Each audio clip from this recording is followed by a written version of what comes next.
बिस्मिल्लाहिर्रहमानिर्रहीम। अस्सलाम वालेकुम। उम्मीद करता हूँ आप सब खैरियत से होंगे। जन्नत के पत्ते बाय निम्रा अहमद, एपिसोड 14। सारी बात दोहरा दी, बस इरम का मैसेज पढ़ने वाला किस्सा गोल कर गई। अच्छा, पता नहीं, हमें तो कुछ नहीं पता चला। वो कुछ देर इसी बात पर तबसरा करती रही, फिर एकदम याद आने पे बोली, लो मैं बताना ही भूल गई, महबश की शादी तय हो गई है। उन्होंने जाहिद चाचा की बेटी का नाम लिया, जिसकी निस्बत काफी अरसे से अपने मामूजात से तय थी। अच्छा, कब? इससे खुशगवार हैरत हुई। तुर्की आते वक्त सुना तो था कि अप्रैल की कोई तारीख रखेंगे, मगर इसे भूल गया था। हफ्ता हो गया है रखे हुए, जब भी बात होती है बताना भूल जाती हूँ। फिर उन्होंने जो तारीख बताई वो अप्रैल में इनके स्प्रिंग ब्रेक के दरमियान आती थी। तब तो डीजे और मैं अजीम सल्तनत तुर्किया की सैर कर रहे होंगे। समीन को बुलाया तो है, मगर कह रही थी कि सिकंदर भाई की तबीयत आजकल खराब रहती है, वो नहीं आ सकेगी। मैंने कहा जहान को भेज दो, अच्छा है साथ हया भी आ जाएगी, दोनों शादी अटेंड कर लेंगे। मगर वो कह रही थी कि मुश्किल है। इसने फोन को कान से हटाकर घूरा और फिर हंस दी। अम्मा भी कभी कभी लतीफे सुनाती थी। वो इंतहाई गैर रोमांटिक से माँ और बेटा कहाँ मानते ऐसे रोमांटिक ट्रिप के लिए। इसने सर झटक कर मोबाइल कान से लगाया। फातिमा कह रही थी, एक तो तुम्हारी पुप्पो कोई बात गैर मुबहम नहीं करती।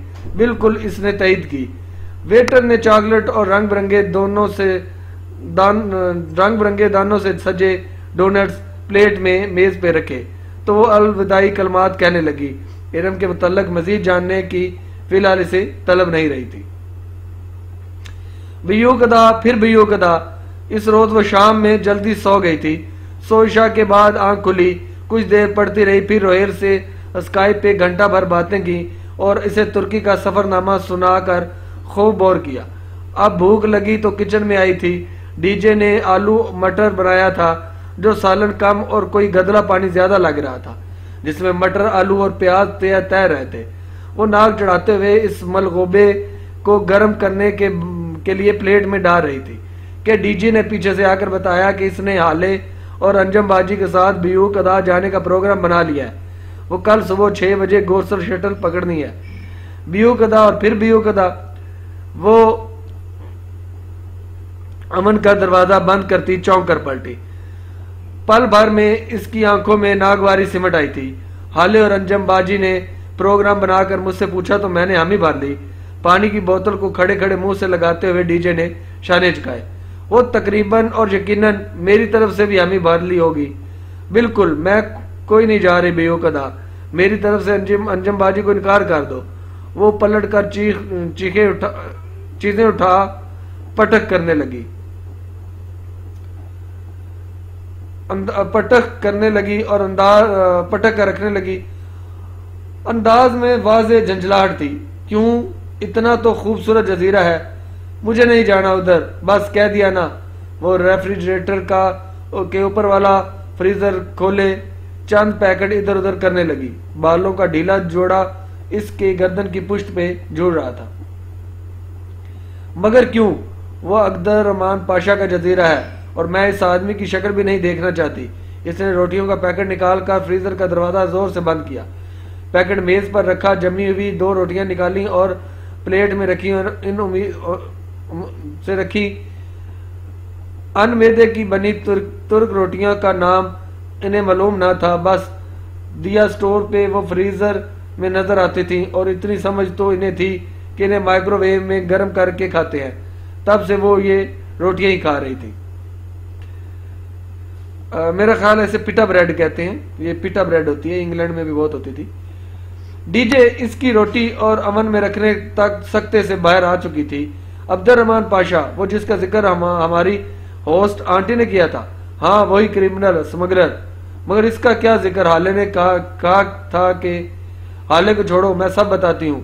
पहले कैचअप लाओ, फिर अंजम बाजी को कॉल करके प्रोग्राम कैंसिल करो। खाना खाकर वो दोनों बाहर आ गई। रात गहरी हो चुकी थी। दोनों ने 19 स्वेटर पहन रखे थे। वो डोरम से बलाक से निकलकर बातें करते सब्जादार पे चली गई।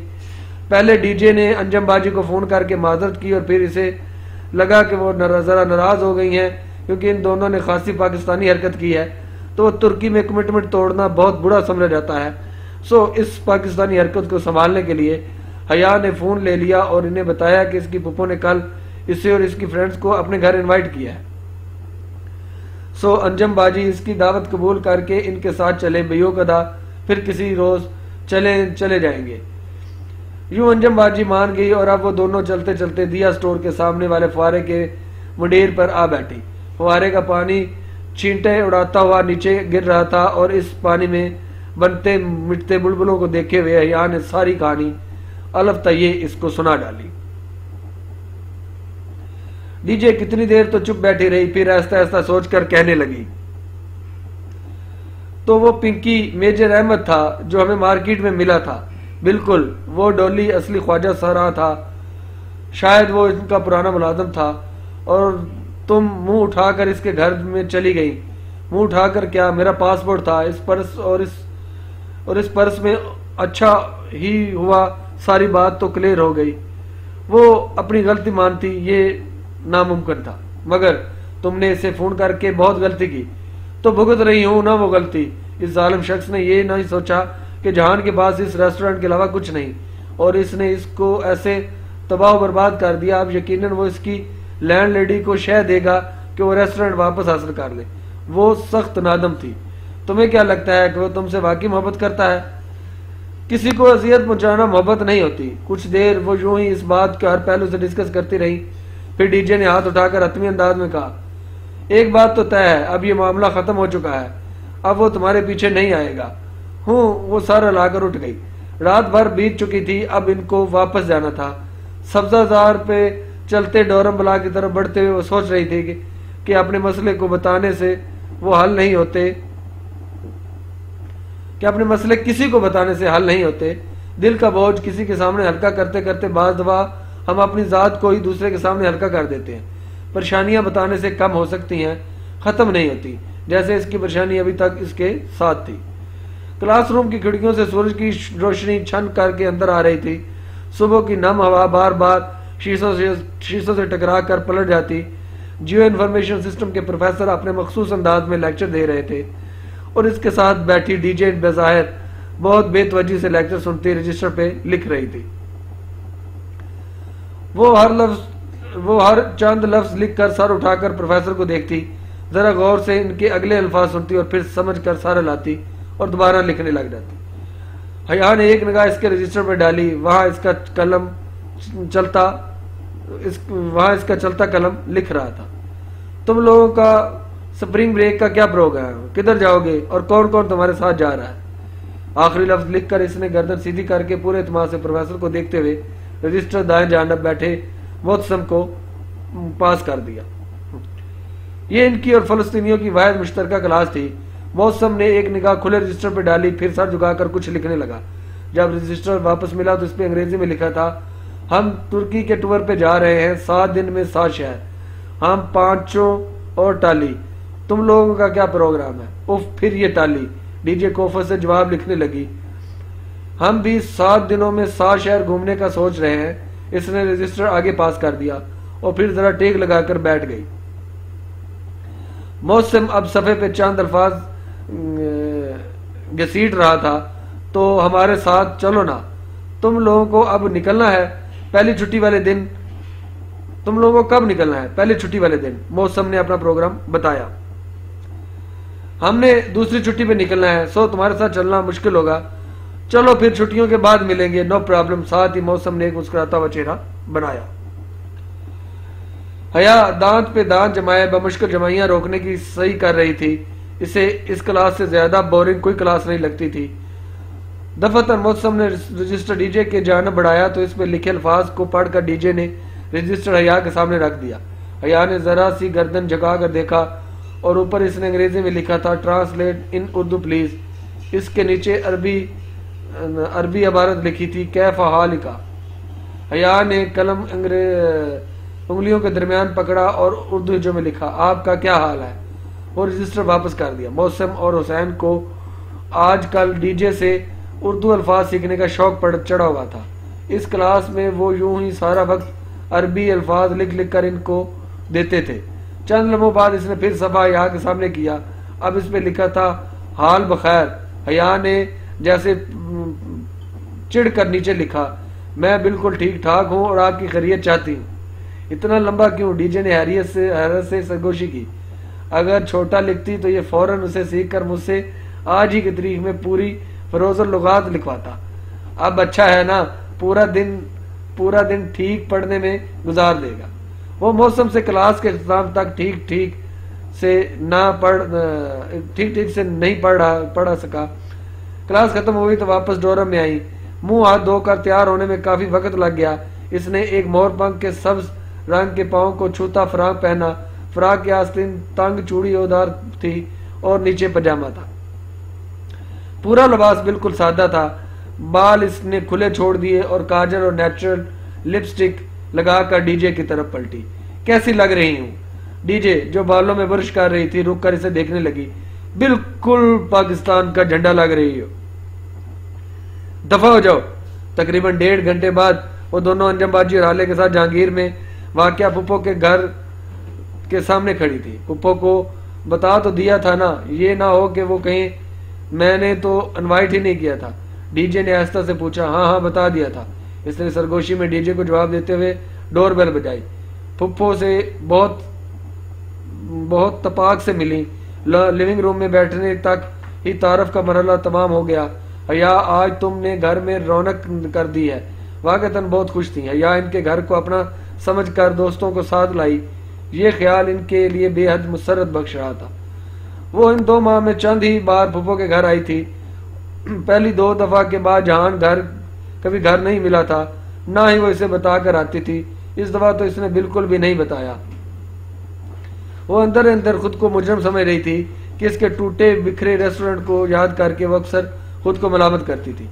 आपका घर बहुत प्यारा है आंटी, अंजम बाजी ने सोफे पे बैठते हुए सताशी अंदाज में इधर उधर देखते हुए कहा। और ये रिग्स तो बहुत ही प्यारे हैं। आला ने फर्श पर बिछे रिग्स की जानब इशारा किया। मेरी पुप्पो बहुत प्यारी हैं। वो पुप्पो के शानों के गिर्द बाज हमायल के मजे से बोली। बाजो हमायल के मजे से बोली तो पुप्पो हंस दी।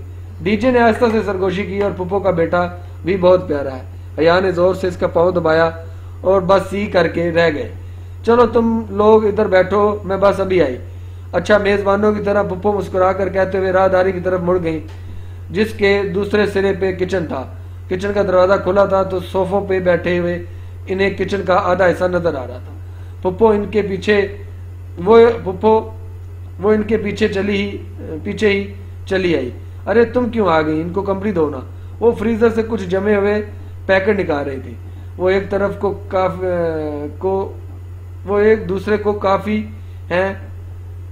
आप सुनाए, अंकल ऊपर हैं। मैंने सोचा उनसे मिल लूं। जब भी आती हूँ अमूमन इनके सोने का वक्त होता है, मुलाकात ही नहीं हो पाती। वो ये तो नहीं कह पाई कि जब भी मैं वो आती थी पुप्पो इनको दवा देकर सुला देती थी ताकि कोई बदमजगी ना हो। हाँ, शायद जागे हुए हों। तुम ऊपर देख लो। अच्छा, और जहान का रेस्टोरेंट का क्या बना? कुछ लोगों ने नुकसान कर दिया था ना शायद? जरा सरसरी अंदाज में पूछा। हाँ, अच्छा खासा नुकसान हो गया है। इसका काफी चिड़चिड़ा रहने लगा है इस दिन से। बस दुआ करना। वो पुरमलाल लहजे में कहते कैबिनेट से कुछ निकाल रही थी। वो वापस आई तो डीजे और हाले पुप्पो के घर की आरइश पे तबसरा कर रही थी, जबकि अंजम बाजी बहुत गौर से टीवी पे कार्टून नेटवर्क देख रही थी, जिसके कार्टून तुर्क में डब किए गए थे। सबांची वो वह शय देखने का मौका नहीं मिलता था, वो टीवी था। इनको मसरूफ पाकर वो जीना चढ़ने लगी और कंधे से लटके शेफोन के सब्ज दुपट्टे का किनारा जीनों पे फिसलता इसके ऊपर आ रहा था। कमरे में नीम तरीकी सी छाई हुई थी। बाहर धूप थी मगर भारी पर्दों ने इसका रास्ता रोक रखा था। सिकंदर अंकल बिस्तर पे लेटे थे, गर्दन तक कंबल डाला था और आंखें बंद थी। अंकल, इसने हौले से पुकारा और हनूज बेहिस्सो हरकत पड़े रहे। वो बिल्कुल जवाब न दिया। वो चंद लम्हे तासब से इनका यस मुर्दा बीमार और वजूद देखती रही, फिर हौले से दरवाजा बंद करके बाहर आ गए। वो सीढ़ियों के वस्त में थी जब बैरूनी दरवाजा खुलने की आवाज आई। वो वहीं रीलिंग पे हाथ रखे रुक कर देखने लगी। सोफों पे आराम से बैठी लड़कियों भी तैरकी की तरह सीधी तीर की तरह सीधी हो गई।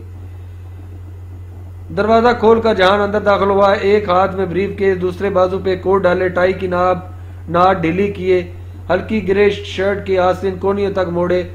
वो बहुत थका सा लग रहा था, पहले से कमजोर और मुरझाई हुई रंगत। दरवाजा बंद करके वो पलटा तो एकदम ठिठक कर रुका। अस्सलाम वालेकुम। वो जो सीढ़ियों के वस्त में खड़े थे सलाम करके जीने उतरने लगा। जहां ने चौंक कर सर उठाया, फिर उसे देखकर सर के इशारे से सलाम का जवाब दिया। पुप्पो से मिलवाना था अपनी फ्रेंड्स को। Nice to meet you. बगैर किसी मुस्कुराहट के इसने खड़े खड़े मुरवतन कहा और जवाब का इंतजार किए बगैर इन्हीं संजीदा तासुरात के साथ किचन की तरफ बढ़ गया। ये अंजम बाजिया ने सवालिया निगाहों से इसे देखा। पुप्पो का बेटा जहान। वो कदरे खफत से तारफ करवाते हुए आखिरी जिन्ना उतर कर सोफे पे आ बैठी। वहां से किचन का आधा मंजर दिखाई देता था। जहान कोट राहदारी में लगे स्टैंड पे लटका था और ब्रीफ केस काउंटर पे। वो खुद भी काउंटर से टेक लगाकर खड़ा पानी की बोतल मुंह से लगाए घूंट भर रहा था। साथ ही पुप्पो कैबिनेट से कुछ निकालती दिखाई दे रही थी। घर छोटा था और राहदारी मुख्तसर, सो किचन में गुफ्तगू करते अल्फाज की आवाजें साफ सुनाई देती थी। ना जमन जल्दी। वो बोतल रखकर इसकी तरफ मुतवज्जो हुआ। हमन समझी। जवाबन जरा खड़े अंदाज में दृष्टि से तुर्क में कुछ बोला तो डीजे से कुछ कहती हाले ने चौंक कर किचन की तरफ देखा, जहां पप्पो ने तनबीह निगाहों से घूरा। इसने जवाब में खासी तलखी से कुछ कहते हुए बोतल मेज पे रखी। हाले कदरे बेचैनी से पहलू बदला और हया इसके चेहरे के उलझे तासुरात बगौर देख रही थी। कुछ देर बाद हाले जरा सोचकर बोली, हया इस्तकलाल स्ट्रीट में आज लेविस पे सेल लगी है, वो चेक न कर लें। उठने का एक बहाना। हया गहरी सांस लेकर खड़ी हो गई। डीजे अंजम भी कुछ समझ पा रही थी। हाँ चलो मैं जरा पुप्पो को बता दूं। वो किचन की तरफ आ गई और बाकी लड़कियां सोफों से अपने अपने बैग उठाने लगी। अच्छा पुप्पो हम लोग चलते हैं, हमें आगे शॉपिंग पे जाना है। किचन की चौखट पे खड़े होकर इसने जहान सिकंदर को कतन नजरअंदाज करते हुए बताया। वो फ्रिज का दरवाजा खोले खड़ा कुछ निकाल रहा था। अरे अभी तो आई है, अभी से जा रही हो। पुप्पो एक मुलामत ज़दा निगाह जहान पे डालकर तेजी से इसकी तरफ आई। वो बेनियाजी से खड़ा पानी पीता रहा, फिर वो इसरार करती रही मगर वो नहीं रुकी। दोबारा आने का वादा करके वो बज़ाहिर बहुत खुश दिली से इनका खुदाहफ़िज़ करके बाहर निकली। डोरमेट पे रखे अपने जूतों में पाँव डालने तक इसकी चेहरे से मुस्कुराहट गायब हो गई थी और इसके जगह स्पाट सी सख्ती ले ली थी। वो इन चारों के आगे खामोशी से सड़क के किनारे चलने लगी। जब वो काफ़ी कॉलोनी का मोड़ मुड़कर दूसरी गली में दाखिल हुई तो तेजी से हाली की तरफ जानब घूमी। हाले जहान ने पुप्पो से क्या कहा था? जाने दो हया। हाले ने निगाहें चुराई। स्कार्फ में लिपटा इसका चेहरा कदरे फीका सा था। हाले मुझे बताओ उसने क्या कहा था? हया वो किसी और बात पे अपसेट होगा, तुम छोड़ दो इस किस्से को। हाले नूर चौलख लो, मैं तुमसे कुछ पूछ रही हूँ। इसने कंधों से पकड़कर हाले को झंझोड़ते हुए इसका पूरा नाम लिया। चौलख लू यानी कि इस गांव की हाले नूर। अच्छा ठीक है फिर सुनो। उसने पहले पूछा कि ये कब आई हैं, फिर कहा कि इनके लिए इतना फैलाव करने की क्या जरूरत है, और फिर इसने कहा कि मैं सारा दिन कुत्तों की तरह इसलिए नहीं कमाता कि आप यूं जाया कर दें। इसके कंधों पर रखे हया के हाथ नीचे जा गिरे। बहुत आहिस्ता से वो पलट गई। हया छोड़ दो। अंजम बाजी ने पीछे से कंधा थपथपा कर इसे तसल्ली दी। छोड़ ही तो दिया है। आज के बाद मैं कभी पुप्पो के घर कदम नहीं रखूंगी। मैं इतना अर्जा तो नहीं हूं कि मेरे मगरूर रिश्तेदार मेरी यूं तहीन करें। वो कोट की जेबों में हाथ डाले सीध में देखते हुए इनके आगे चलती जा रही थी। आज इसका दिल बहुत बुरी तरह दुखा था। इसने वाकई तैयार कर लिया कि दोबारा पुप्पो के घर नहीं जाएगी। खतीजा हया टाली चेहरी के डोरम में रौनक अपने अरूज पे थी। हया की कुर्सी पर स्विट्जरलैंड का सारा एक्सटेंशन का रिसीवर कान से लगाए बैठी थी और मुस्कुराहट दबाए उंगली पे सुनहरी बालों की लिट लपेटे हुए कुछ कह रही थी। मेरा फेवरेट कलर तो ब्लू है और तुम्हारा भी यही है मोमन। वो कहने के साथ वह मुश्किल हंसी रोके हुए थी। मोमन काफी दिनों से इसकी तवज्जो लेने की कोशिश कर रहा था मगर वो इसको दिखाने के लिए हालैंड के लतीफ के साथ नजर आती थी। लतीफ़ खास डिच और कैथोलिक था, मगर अफगानिस्तान में पैदा होने के सबब इसके माँ बाप ने इसका नाम अपने किसी अफगान दोस्त लतीफ़ के नाम पे रखा था। यूं वो तमाम फ़लस्तीनियों का बहुत अच्छा दोस्त बन चुका, सिवाय मोमन के। सामने डीजे की कुर्सी पे हाले बैठी थी और इसके मुकाबल काउच पे स्पेन की सैंड्रा थी। वो दोनों अपने दरमियान एक मैगजीन खोले तबसरा कर रही थी। इस थीम के साथ ये कंट्रास्ट कुछ ओवर लगेगा नहीं, हाले मुतज़ब्ज़िब सी सैंड्रा से पूछ रही थी। चेरी अपने बैंक की सीढ़ियों के साथ खड़ी अपना क्योपा ऑयल के आधी शीशी इनको दिखाते हुए बार बार नफी में सारो लाते हुए आई डोंट बिलीव दिस कह जा रही थी। किसी लड़की ने किचन में रखा इसकी तेल इस्तेमाल करके ऊपर चिट लगाकर माजरत कर ली थी कि चूंकि मैं जल्दी में हूं सो पूछ नहीं सकी। चेरी को जब से इन चंद बूंदों का गम खाया जा रहा था, इन चीनियों के दिल भी इस अपने कद की तरह ही होते हैं, छोटे और पस्त।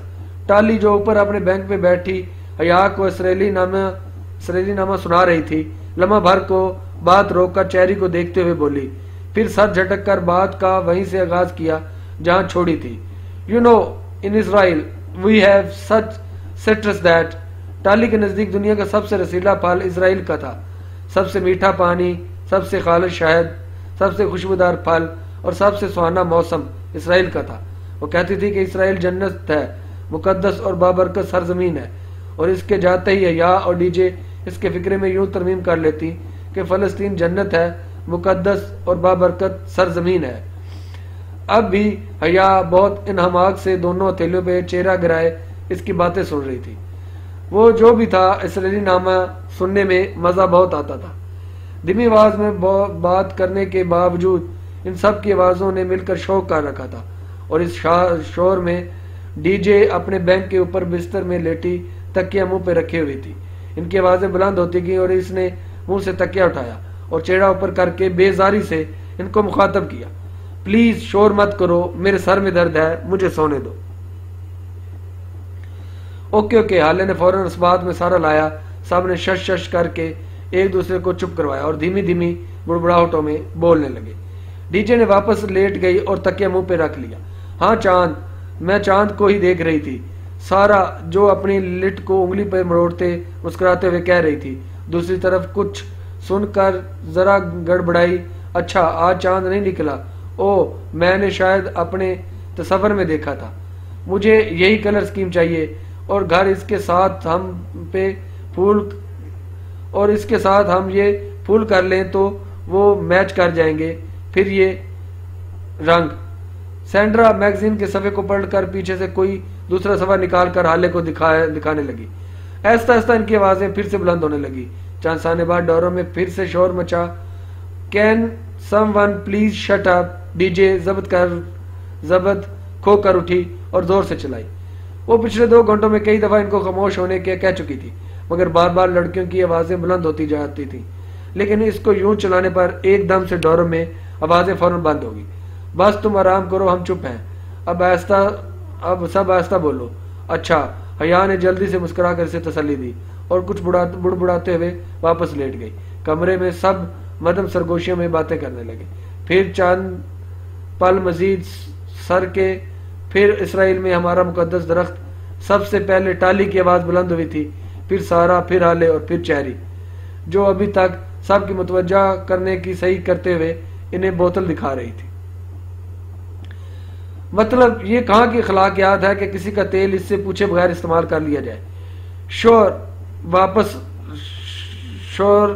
वापस लौट रहा था। डीजे एकदम उठी, कंबल उतार कर फेंका, बैंक की सीढ़ियां फलांग कर उतरी, अपनी मेज पर रखा स्वेटर गर्दन में डाला और साथ रखी 3 किताबें उठाई, तय करदा ऐनक खोल कर आंखों पे लगाई और खामोशी से किसी की तरफ भी देखे बगैर बाहर निकल गई। इसने अपने पीछे धड़ाम से दरवाजा बंद किया था।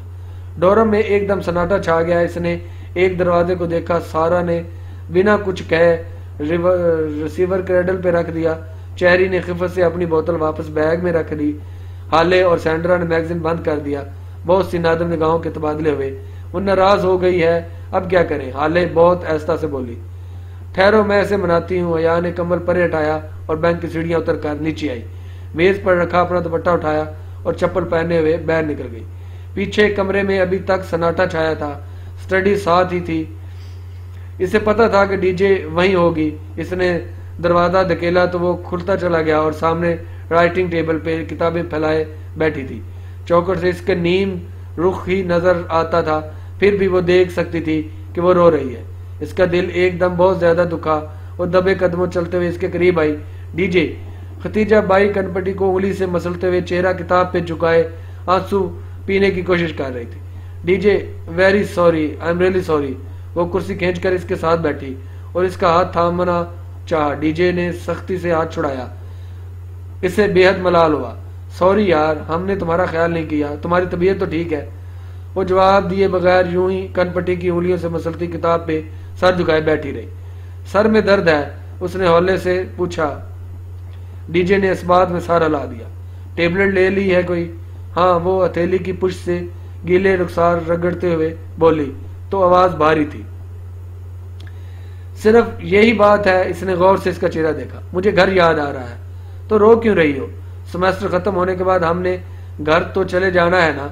सेमेस्टर खत्म होने में बहुत देर है। इसने चेहरा उठाकर बेचारगी से इसे देखते हुए कहा।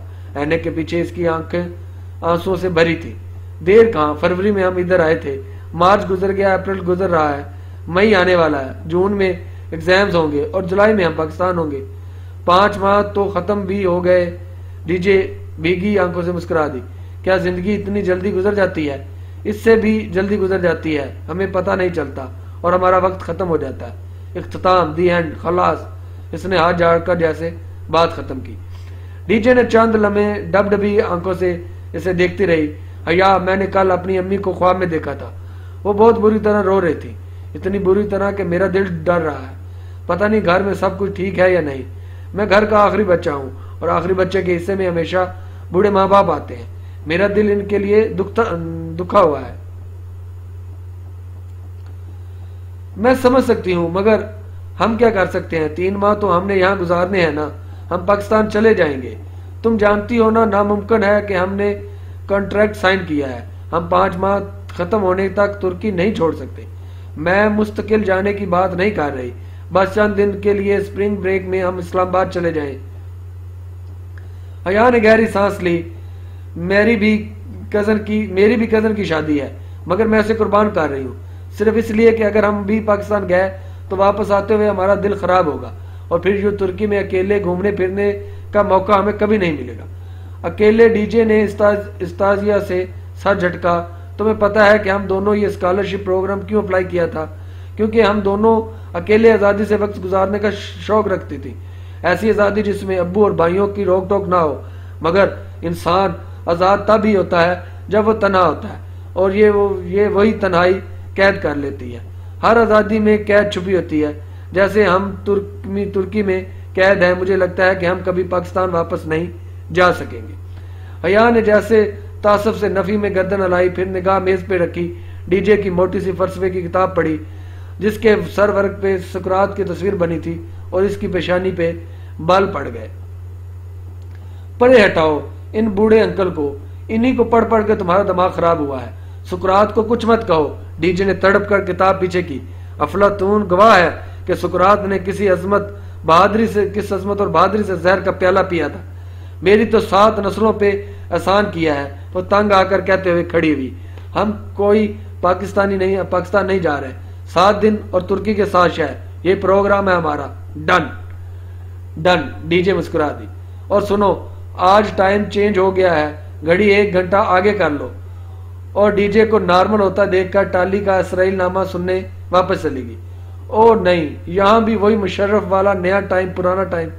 डीजे ने झंझलाते हुए किताब खोल दी। इसे नए टाइम पुराने टाइम से ज्यादा कोफत किसी शय से नहीं होती थी।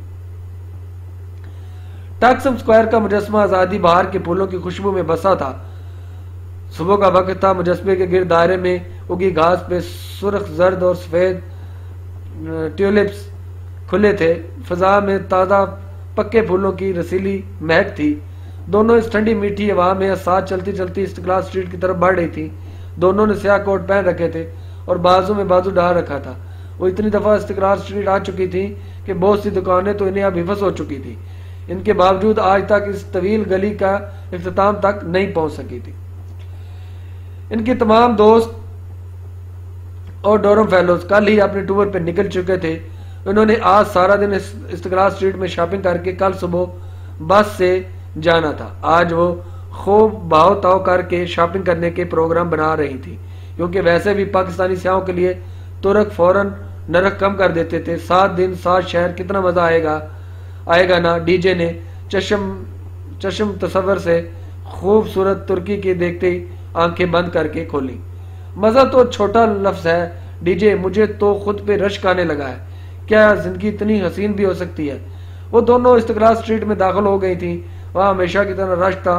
दोनों इतराब में बने रेस्टोरेंट, दुकानों की रौनक अरूज पे थी। तुर्की का नक्शा हमारे पास है। हम रोज एक शहर जाएंगे, एक रात इधर क्याम करेंगे, फिर वहां से करीबी शहर की बस पकड़कर आगे चले जाएंगे। यूं 7 दिनों में हमारे 7 शहर हो जाएंगे। वो कपादोकिया में हॉट एयर बैलून की फ्लाइट भी लेंगे। कितना मजा आएगा जब हम बैलून की टोकरी में बैठे पुर फिजा में और ऊपर फिजा में तैर रहे होंगे और पूरा तुर्की हमारे कदमों में होगा। वो दोनों बेहद खुश और जज्बे से मंसूबे बनाते हुए आगे बढ़ रही थी। एक तरफ बर्गर किंग का बोर्ड जगमगा रहा था। डीजे ने गर्दन मोड़कर इसे देखा। सुनो या, जहान को भी साथ चलने को कहें, इसका नाम भी मत लो। वो सीध में देखते हुए आगे चलती गई। अभी वो इस रेस्टोरेंट की शक्ल भी नहीं देखना चाहती थी। यार माफ कर दो ना, वो किसी और बात पे अपसेट होगा, मगर मैं इस बात पे अपसेट हूं कि कोई जरूरत नहीं इससे मिलने की। वो इसे बाजू से जोर खींच कर आगे ले गई। मेरा मैगजीन सारा ट्रिप खराब कराएगा। टेबलेट ले ली थी मगर कोई फर्क ही नहीं पड़ा। डीजे को फिर से सर में दर्द होने लगा और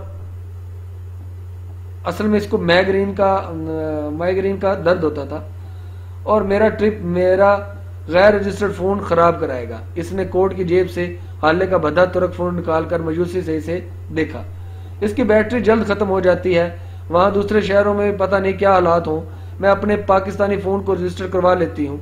ठीक है, मगर पहले जूते देख लें। वो दोनों एक शू स्टोर का दरवाजा धकेलते अंदर दाखिल हुई। दरवाजा जरा भारी था, मुश्किल से खुला। हया चंबे से दरवाजे को देखते हुए आगे बढ़ गई। अजीब बात थी कि जिस अगली दुकान पे वो गई थी, इसका दरवाजा भी जोर लगाकर धकेलने पे पीछे हुआ। आज इस्तिकलाल जदीसी के दरवाजों को क्या हुआ है? डीजे भी महसूस करके जरा हैरत से बोली। एबिया की दुकान इस्तिकलाल स्ट्रीट में जरा आगे जाकर मिली। वो दोनों इकट्ठी चौखट तक आई और लाशौरी तौर पर एकदम बहुत जोर से दरवाजे को धक्का दिया। वो ग्लास डोर बेहद बारीक और नाजुक शीशे का था। वो गोया उड़ता हुआ जाकर मुखालिफ सिमत में खड़े स्टैंड से टकराया और जोरदार छनाके की आवाज आई। लोहे के स्टैंड का कोई हुक निकला हुआ था। इसकी जरब जोर से लगी और दरवाजे के ऊपर हिस्से से शीशे के टुकड़े छन छन करते फर्श पे आ गिरे। वो दोनों एकदम साकत सी आधे टूटे दरवाजे को देख रही थी। काउंटर के नीचे दरवाजे से कुछ निकालते सेल्समैन ने अचानक को सर ऊंचा किया और टूटे दरवाजे को देखकर इसका मुंह पूरा खुल गया। वो हक्का बक्का साथ खड़ा हुआ। कापिए कर दे। इसने अगले से दरवाजे की तरफ इशारा किया। डीजे का सख्ता फेले टूटा। वो हया के करीब खिसकी और रोले से सरगोशी की। हया, इसने हमें दरवाजा तोड़ते नहीं देखा। बस ठीक है, हम मुकर जाते हैं। वो गला खंगारते खुद को नॉर्मल करते आगे बढ़ी और अपना पाकिस्तानी फोन इसकी तरफ बढ़ाया। फोन रजिस्टर करवाना है। कापिए कर दी मैडम। वो फोन को देखे बिना अपने तक दरवाजे के जानब इशारा करते हुए पूछ रहा था। मुझे फोन रजिस्टर करवाना है। कापिए कर दी। डीजे ये क्या बक रहा है? वो कोफो से डीजे की तरफ पलटी। इसे गालबन इंग्लिश नहीं आती और ये दरवाजे के बारे में पूछ रहा है। देखो भाई, वो आ गया। काउंटर पे कोनी रखे बड़े एतमाद से बोली। हमने कोई दरवाजा नहीं तोड़ा और हमने ये तुम्हारा दरवाजा देखा ही नहीं था। बिल्कुल, हमने तो कभी जिंदगी में दरवाजे नहीं देखे। हमारे यहाँ घरों में दरवाजे होते ही नहीं है। लोग खिड़कियों से अंदर फलांगते हैं। मगर इनकी कोई बात इसकी समझ में ना आ रही थी। अब वो सदमे और दुख से सीने पे हाथ मारे और दरवाजे को देखे अल्लाह अल्लाह कहने लगा। तुर्क शदीद गम में यही कहते थे। अच्छा, मेरा फोन रजिस्टर कर दो। लड़का चंद लम्हे गमगीन और कीना परवर निगाहों से देखता रहा, फिर हाथ आगे बढ़ाया।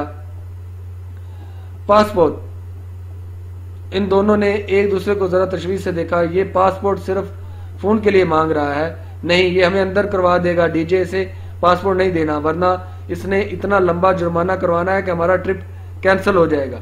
पासपोर्ट नहीं है हमारे पास, डीजे ने हाथ हिलाकर जोर से कहा। वो हया से चंद कदम पीछे थी। पासपोर्ट, इसने बाजू बढ़ाते फिर से पासपोर्ट मांगा।